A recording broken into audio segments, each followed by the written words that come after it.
નમસ્કાર વિદ્યાર્થી મિત્રો, બ્રાઇટ ફ્યુચર યુટ્યુબ ચેનલમાં આપનું સ્વાગત છે. ફરી એકવાર આપણે ચેપ્ટર નંબર 2 જે બહુપદીઓ સ્વાધ્યાય 2.2 એનો દાખલા નંબર 1નો આ છેલ્લો દાખલો, પાંચમો અને છઠ્ઠો. અહીંયા આપણે પાંચમો દાખલો જોઈએ. તો પાંચમા દાખલાની અંદર તમને રકમ આપેલી છે t² - 15.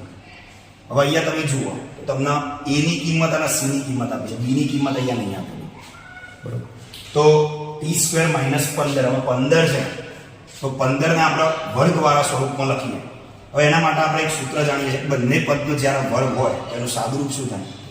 એક વાર પ્લસ એક વાર માઇનસ. તો આપણે અહીંયા 15 ના જો વર્ગ બનાવીએ તો 15 ઉપર વર્ગ મૂકીએ તો વર્ગ અને વર્ગમૂળ બંને લખીએ. જ્યારે વર્ગ અને વર્ગમૂળ બંને દૂર થઈ જાય એટલે ફરીથી આપણને 15 કિંમત મળી. તો આપણે અહીંયા લખ્યું t² - વર્ગમૂળમાં 15 નો વર્ગ. બંને બાજુ વર્ગ છતાં સૂત્ર એપ્લાય કરીએ આપણે. એક વાર t - વર્ગમૂળમાં 15, બીજી વાર t પ્લસ વર્ગમૂળમાં 15. હવે આપણે જોઈએ કે માઇનસ વર્ગમૂળમાં 15 બરાબરની પેલી બાજુ છે શું થઈ જશે? પ્લસ થઈ જશે. અને અહીંયા પ્લસ વર્ગમૂળમાં 15 છે બરાબરની પેલી બાજુ જશે તો માઇનસ થઈ. અહીંયા આપણને બે શૂન્ય મળી ગયા, વર્ગમૂળમાં 15 અને માઇનસ વર્ગમૂળમાં 15. હવે આપણે એનો સરવાળો, શૂન્યનો સરવાળો જોઈએ. તો સૂત્ર પ્રમાણે -b ભાગ્યા b આપણને અહીંયા આપ્યું તો શું થશે? 0/1 એટલે કે જવાબ આવશે 0, શૂન્યનો સરવાળો. હવે શૂન્યનો ગુણાકાર જોઈએ તો c ભાગ્યા a. c આપણને કિંમતમાં આપેલું છે -15, -15 અને a છે આપણો 1, તો જવાબ આવશે તમારો -15/1. આ છે શૂન્યનો ગુણાકાર. હવે આપણે દાખલા નંબર જોઈએ છઠ્ઠો. આપણે જોઈએ દાખલા નંબર 6. તો 6 ની અંદર રકમ આપી છે 3x નો વર્ગ - x - 4. હવે આપણે જોઈએ તો ફરીથી 3 સ્વરૂપ આપે છે, x² bx + c, 3 રૂપ અહીંયા આપેલા છે. તો આની અંદર આપણે જોઈએ કે પહેલા છેલ્લું પદ અને પહેલું પદ એ બંનેનો ગુણાકાર કરીએ તો એ થશે 4 × 3 થશે 12. 12 ના એવા ભાગ પાડવાના કે જેનો ગુણાકાર 12 થતો અને બાદ બાકી -1 થતી હોય. તો 4 અને 3 આપણે અહીંયા લખી દઈશું 3x નો વર્ગ + 3x અને ઓછા 4x. 4 માંથી 3 જાય તો જવાબ 1 આવે અને મોટાની નિશાની -1 થઈ જાય અને અહીંયા -4.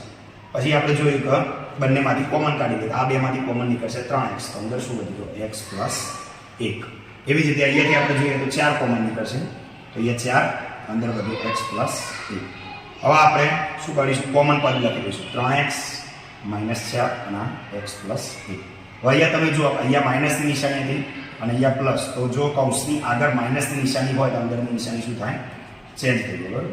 હવે આપણે જોઈએ કે 3x - 4 અને x + 1 એની અંદર આપણે શૂન્ય જોઈએ તો x ના અહીંયા કરતા બનાવો, -4 બરાબરની પેલી બાજુ જાય તો પ્લસ થશે અને 3 અહીંયા ગુણાકારમાં છે, આ બાજુ હશે તો ભાગાકારમાં આવી જશે. એવી રીતે x બરાબર +1 છે બરાબરની પેલી બાજુ જશે તો -1. અહીંયા આપણને બે શૂન્ય મળી ગયા, 4/3 અને -1. હવે એના શૂન્યનો સરવાળો -b ભાગ્યા a. b આપણને અહીંયા આપેલું છે -1, તો આપણે લખ્યો -1, નિશાની માઇનસની નહીં. અને અહીંયા એ આપણને આપ્યું છે 3, તો એ આપણે 3 લખીએ. માઇનસ થઈ જાય પ્લસ, તો શૂન્યનો સરવાળો મળે 1/3. અને શૂન્યનો ગુણાકાર, તો શૂન્યનો ગુણાકાર આપણે આપે છે c, તો -4 અને a તો 3, તો 4/3 -4/3. ચાલો આપણે દાખલા નંબર 1 નો જે 6 દાખલા હતા કે સમીકરણમાંથી શૂન્ય શોધો અને એનો સરવાળો કરો અને શૂન્યનો ગુણાકાર કરો. તો આ પરીક્ષાની અંદર દરેક પરીક્ષામાં આપણે બોર્ડની જે પરીક્ષા આવશે એની અંદર સેક્શન બી એની અંદર તમારો દાખલા નંબર 1 અને 2 આ તમારો આ જ ચેપ્ટરનો છે. અને આ 6 દાખલામાંથી જ કોઈ એક દાખલો પૂછાશે. એના જે શૂન્યમાંથી સમીકરણ શોધવાનું એ રીતે આપણે હવે નેક્સ્ટ વિડીયોમાં આપીશું.